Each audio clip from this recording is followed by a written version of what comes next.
Hello friends, स्वागत है आप सभी का हमारे चैनल जीएस स्टडी गार्डन पर। जैसा कि आप लोग जानते हैं कि हमारे चैनल पर सी टेट का प्रैक्टिस सेट अब कराया जा रहा है। ये प्रैक्टिस सेट नंबर सीडीपी का सेकंड है। अगर आप लोग पिछला प्रैक्टिस सेट नहीं देखे हैं तो हमारे चैनल पर जाकर विजिट कर सकते हैं। चलिए, वीडियो शुरू करने से पहले अगर आप लोग हमारे चैनल को पहली बार विजिट कराएँ, प्लीज़ चैनल को लाइक, शेयर एंड सब्सक्राइब जरूर कर दें। चलिए वीडियो शुरू करते हैं। पहला प्रश्न देखते हैं। समन्वित शिक्षा की सफलता निर्भर करती है। ऑप्शन ए दिया है समुदाय के समर्थन पर। ऑप्शन बी दिया है पाठ्य पुस्तकों की उत्कृष्टता पर। ऑप्शन सी दिया है शिक्षण अधिगम वस्तु की गुणवत्ता पर। ऑप्शन डी दिया है शिक्षकों में अभिवृत्तिगत परिवर्तन पर। तो देखिए, समन्वित शिक्षा की सफलता जो कि पाठ्य पुस्तकों की उत्कृष्टता पर ही समन्वित सफलता शिक्षा की सफलता निर्भर करती है। तो इसका राइट आंसर हो जाएगा ऑप्शन बी। चलिए अगला देखते हैं। कर विकास की किस अवस्था में बुद्धि का अधिकतम विकास होता है? मोस्ट इंपॉर्टेंट है। ऑप्शन ए दिया है बाल्यावस्था। ऑप्शन बी दिया शैशवावस्था। ऑप्शन सी दिया किशोरावस्था। ऑप्शन डी दिया पौढ़ावस्था। तो देखिए, इसका राइट आंसर हो जाएगा ऑप्शन सी, किशोरावस्था में विकास करा कि बुद्धि का विकास किस अवस्था में जो है अधिकतम होता है, तो ये होता है किशोरावस्था में। ऑप्शन सी इसका राइट आंसर हो जाएगा। चलिए अगला देखते हैं। एक परिस्थिति में अर्जित ज्ञान का दूसरी परिस्थिति में उपयोग कहलाता है। एक परिस्थिति में अर्जित ज्ञान का दूसरी परिस्थिति में उपयोग को क्या कहते हैं? ऑप्शन ए दिया है सीखने की विधियां। ऑप्शन बी दिया सीखने में स्थानांतरण। ऑप्शन सी दिया सीखने में पठार। ऑप्शन डी दिया सीखने में रुचि। तो देखिए, इसका राइट आंसर हो जाएगा ऑप्शन बी, सीखने में स्थानांतरण। चलिए अगला देखते हैं। अनुभव द्वारा व्यवहार में परिवर्तन कहलाता है। अनुभव द्वारा व्यवहार में परिवर्तन क्या कहलाता है? ऑप्शन ए दिया स्मृति। ऑप्शन बी दिया सीखना। ऑप्शन सी दिया प्रेरणा। ऑप्शन डी दिया चिंतन। तो इसका राइट आंसर हो जाएगा ऑप्शन बी, सीखना। अनुभव द्वारा व्यवहार में परिवर्तन सीखना कहलाता है। अगला देखते हैं। अधिगम से संबंधित किसी विद्यार्थी की समस्याओं का सबसे अच्छा उपचार है। ऑप्शन ए है कठोर परिश्रम का सुझाव। ऑप्शन बी दिया है ग्रंथालय में निरीक्षित अध्ययन। ऑप्शन सी दिया है निजी शिक्षण का सुझाव। ऑप्शन डी दिया है निदानात्मक शिक्षण। तो देखिए, इसका राइट आंसर हो जाएगा ऑप्शन डी, निदानात्मक शिक्षण।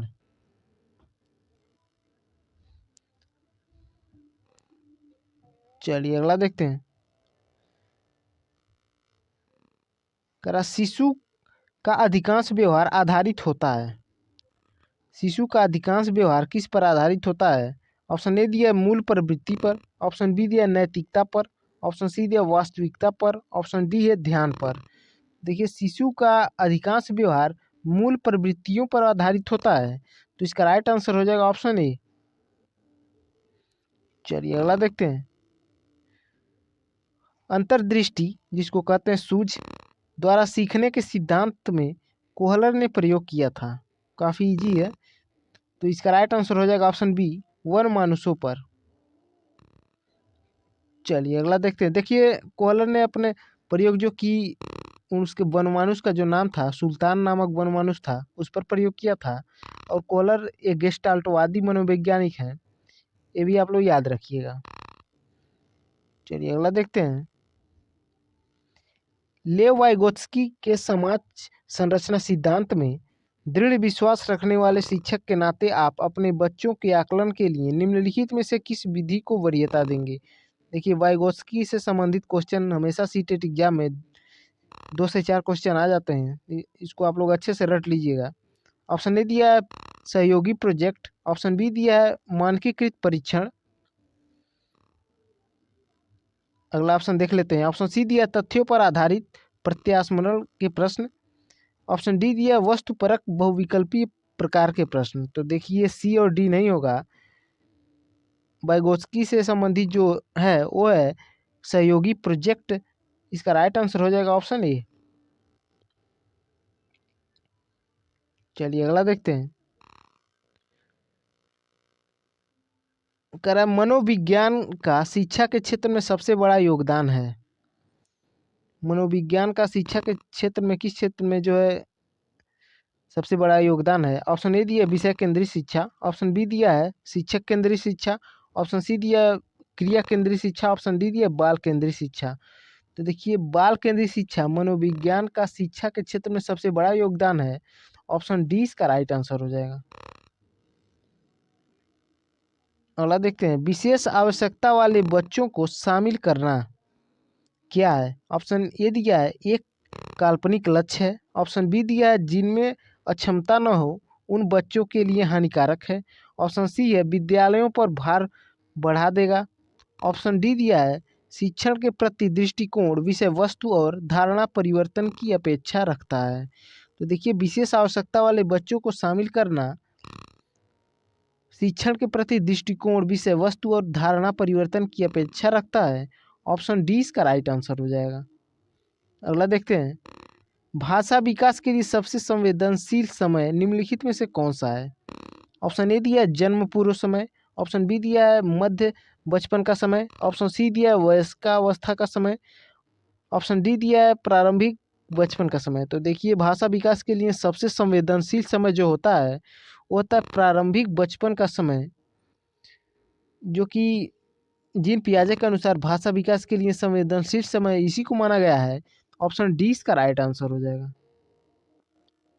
अगला देखते हैं, प्रेक्षणात्मक अधिगम संप्रत्यय द्वारा दिया गया था, किसके द्वारा जो है प्रेक्षणात्मक अधिगम का संप्रत्यय दिया गया था? ऑप्शन ए दिया टॉलमैन, ऑप्शन बी दिया वेंडूरा, ऑप्शन सी दिया थॉर्नडाइक, ऑप्शन डी दिया कोहलर। तो देखिए इसका राइट आंसर हो जाएगा ऑप्शन बी वेंडूरा। अगला देखते हैं, देखिए कह रहा है निम्नलिखित में से कौन सा सिद्धांत वृद्धि और विकास के सिद्धांत से संबंधित नहीं है? नहीं है पर विशेष ध्यान दीजिएगा। ऑप्शन ए दिया निरंतरता का सिद्धांत, ऑप्शन बी दिया वर्गीकरण का सिद्धांत, ऑप्शन सी दिया है समन्वय का सिद्धांत, ऑप्शन डी दिया है व्यक्तिगता का सिद्धांत। तो देखिए इसका राइट आंसर हो जाएगा ऑप्शन बी वर्गीकरण का सिद्धांत, जो कि विकास के सिद्धांत से संबंधित नहीं है, बाकी सब विकास के सिद्धांत से संबंधित है। चलिए अगला देखते हैं, कह रहा है कक्षा शिक्षण में पाठ प्रस्तावना सोपान सीखने के किस नियम पर आधारित है? ऑप्शन ए दिया प्रभाव का नियम, ऑप्शन बी दिया सादृश्यता का नियम, ऑप्शन सी दिया तत्परता का नियम, ऑप्शन डी है साहचर्य का नियम। तो देखिए कक्षा शिक्षण में पाठ प्रस्तावना सोपान जो कि सीखने के तत्परता नियम पर आधारित है, इसका राइट आंसर हो जाएगा ऑप्शन सी। चलिए अगला देखते हैं, निम्नलिखित में से कौन सी विशेषता प्रतिभावान शिक्षार्थी की है? ऑप्शन ए दिया है वह आक्रामक और कुंठित हो जाता है। तो देखिए विशेषता नहीं है, ये नहीं सही होगा। बी कह रहा है यदि कक्षा की गतिविधियां अधिक चुनौतीपूर्ण नहीं होती हैं तो वह कम प्रेरित अनुभव करता है और ऊब जाता है। अगला ऑप्शन देख लेते हैं, वह बहुत ही तुनक मिजाज होता है। देखिए भी नहीं होगा। डी कह रहा है वह रस्मी व्यवहार करता है, जैसे हाथ थपथपाना डोलना आदि। देखिए ये भी नहीं होगा। इसका राइट आंसर हो जाएगा ऑप्शन बी, यदि कक्षा की गतिविधियां अधिक चुनौतीपूर्ण नहीं होती हैं तो वह कम प्रेरित अनुभव करता है और ऊब जाता है। ऑप्शन बी इसका राइट आंसर हो जाएगा। अगला देखते हैं, कह रहा बाल मनोविज्ञान का क्षेत्र है। तो देखिए बाल मनोविज्ञान का क्षेत्र गर्भावस्था से किशोरावस्था की विशेषताओं का अध्ययन है। ऑप्शन डी इसका राइट आंसर हो जाएगा। चलिए अगला देखते हैं, देखिए कह रहा अधिगम में ने प्रभाव का नियम दिया। अधिगम में किसने जो है प्रभाव का नियम दिया था? तो देखिए अधिगम में थॉर्नडाइक ने प्रभाव का नियम दिया था। ऑप्शन डी इसका राइट आंसर हो जाएगा। अगला देखते हैं, देखिए कह रहा है प्राथमिक विद्यालय के बच्चे उस वातावरण में सबसे प्रभावी ढंग से सीखेंगे। किस प्रकार के वातावरण में जो है प्राथमिक विद्यालय के बच्चे प्रभावी ढंग से सीखते हैं? ऑप्शन ए दिया जहां उनकी संवेगात्मक आवश्यकताओं की पूर्ति होती है और वे अनुभव करते हैं कि वे महत्वपूर्ण है। तो देखिए वे महत्वपूर्ण है, यहाँ पर बाल केंद्रित है, तो यही इसका राइट आंसर हो जाएगा ऑप्शन ए ही। बाकी पढ़ने की नहीं जरूरत है। क्योंकि देखिए यहाँ दिया है जहाँ शिक्षक एकाधिकारवादी है, मतलब यहाँ शिक्षक केंद्रित है, ये भी नहीं होगा। सी कह रहा है कि जहाँ मूल रूप से पढ़ने लिखने और गणितीय संज्ञानात्मक कुशलताओं पर ही ध्यान दिया जाता है, देखिए ये भी नहीं होगा। जहाँ शिक्षक सारे अधिगमों में आगे होता है, ये भी नहीं होगा। ऑप्शन ए इसका राइट हो जाएगा। चलिए अगला देखते हैं।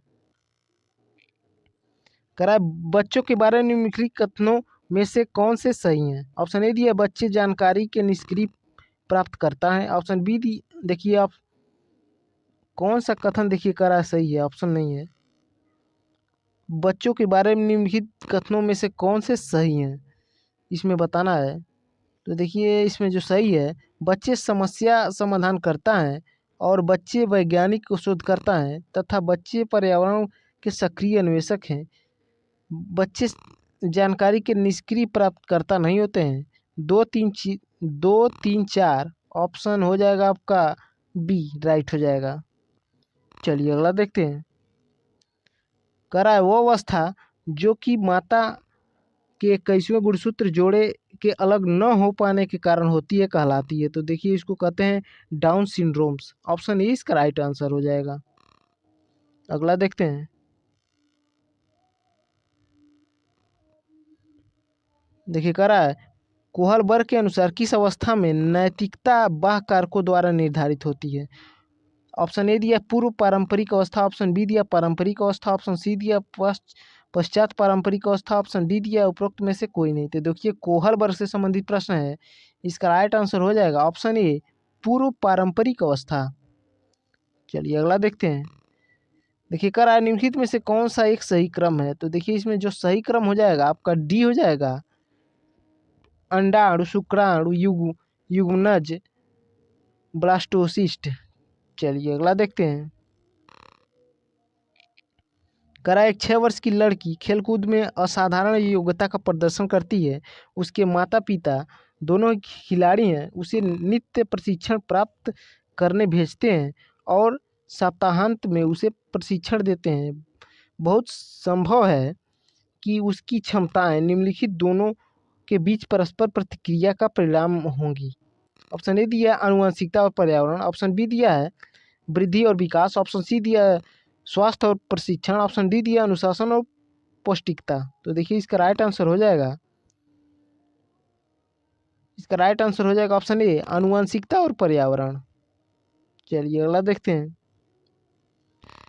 लेव वाइगोस्की के अनुसार संज्ञानात्मक विकास का मूल कारण है। तो देखिए लेव वाइगोस्की के अनुसार